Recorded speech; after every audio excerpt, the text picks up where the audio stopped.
पहले भी रिक्वेस्ट करते रहे कि 9 बजे हमारी मुलाकात करवाई जाए, क्योंकि तोशाखाना केस के अंदर हमने उस ऑर्डर को चैलेंज करना था, तो लिहाजा जितना लेट होता उतना ही हमारे लिए नुकसान था। और वही हुआ कि आज लेट जो है खान साहब के पावर ऑफ अटॉर्नी साइन किए गए। वहां पर सूरत हाल थोड़ी सी बता दूं कि 12:30 बजे मुझे मुलाकात के लिए अंदर जाने की इजाज़त दी गई और पुलिस की गाड़ी के अंदर लेकर मुझे गए। 1.5 घंटे के करीब वहां पर मुझे एक कमरे के अंदर जो है वो बिठाया गया और कहा गया कि वो थोड़ी देर तक आते हैं और आपकी मुलाकात जो है करवा दी जाएगी। फिर आगे ले गए, वहां पर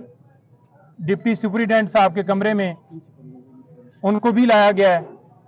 और वहां पर मुलाकात करवाई है।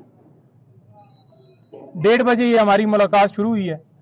और तकरीबन 2:45 तक ये मुलाकात जारी रही है, 1 घंटा और 45 मिनट।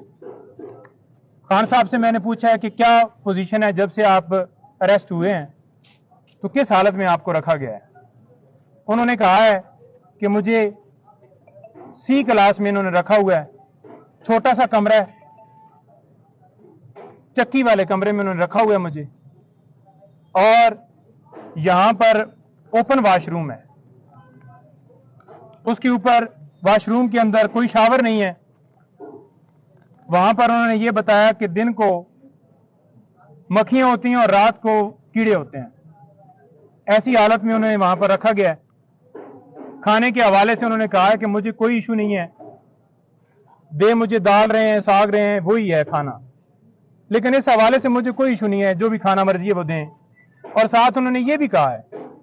कि अगर मुझे डी क्लास में रखते हैं, वो इससे भी अगली क्लास में रखते हैं, तो मैं बिल्कुल तैयार हूं, मुझे उस हवाले से कोई परेशानी नहीं है कि मुझे ये डी क्लास में रखें। लेकिन जो मुझे करवा रहे हैं ये सारा कुछ, वो मुझे पता है। आप मीडिया के ऊपर सबको बताओ कि मैं कभी भी गुलामी कबूल नहीं करूंगा, सारी जिंदगी जेल में गुजार लूंगा, सारी जिंदगी यहां पे रह लूंगा, लेकिन कभी भी गुलामी कबूल नहीं करूंगा। सर ये उसके साथ साथ उन्होंने बताया कि मैं आज स्पेशली उन लोगों को सलाम पेश करना चाहता हूं, आपने जाकर बताना है कि जो इस वक्त जेल के अंदर इसी नौयत की और इससे ज्यादा तकलीफात में वहां पर कैद काट रहे हैं, जिनमें उन्होंने सारे वर्कर्स का जिक्र किया पहले कि जो वर्कर्स गिरफ्तार हैं, फिर जो टॉप लीडरशिप वहां पर लाहौर के अंदर शहरियार, इजाज चौधरी साहब, सना, खतीजा और तैयबा और मशवानी साहब और सारे जितने नाम भी उन्होंने, अली मोहम्मद खान, सारे जो गिरफ्तार है, शहरियार अफरीदी, यास्मीन राश्ता, एक एक बंदे का नाम मैं मतलब स्किप कर सकता हूं, लेकिन उन्होंने एक एक बंदे का नाम लिया कि उनको मैं आज दोबारा खराज तहसीन पेश करता हूं, सलाम पेश करता हूं कि जिस तरह से वो वहां पर डटे हुए हैं और गुलामी मंजूर नहीं कर रहे। फिर उन्होंने कहा कि ये तीसरा अटैक मेरे घर के ऊपर हुआ है, मेरे घर के दरवाजे तोड़े गए, बुशरा बीबी, उनके बेडरूम का दरवाजा तोड़ने की कोशिश की गई है, और इसके ऊपर आपने यानी कि लीगल टीम ने वहां पर जाकर बाकायदा तौर पे जिन लोगों ने दरवाजे तोड़े हैं उनके खिलाफ कार्रवाई करनी है और उनके खिलाफ केसेस वहां पर फाइल करने हैं। फिर उन्होंने बताया कि मेरे जो गार्ड्स हैं उनको भी गिरफ्तार कर लिया और साथ मेरे जो पर्सनल सेक्रेटरीज वगैरह थे, अली खान, अवैस, अली न्याजी, और उनको भी गिरफ्तार कर लिया। तो लिहाजा आप ये देख लें कि उनका क्या कसूर था। कोई किसी तरह से ना उन्होंने मजम्मत की, ना उन्होंने किसी तरह से आगे से कोई रेजिस्टेंस की, ना उन्होंने किसी तरह से आगे से कोई बंदूक या कोई चीज छीनी, उनके ऊपर डकैती का पर्चा कर दिया है। फिर उन्होंने कहा है कि जो पीटीआई की कोर कमेटी है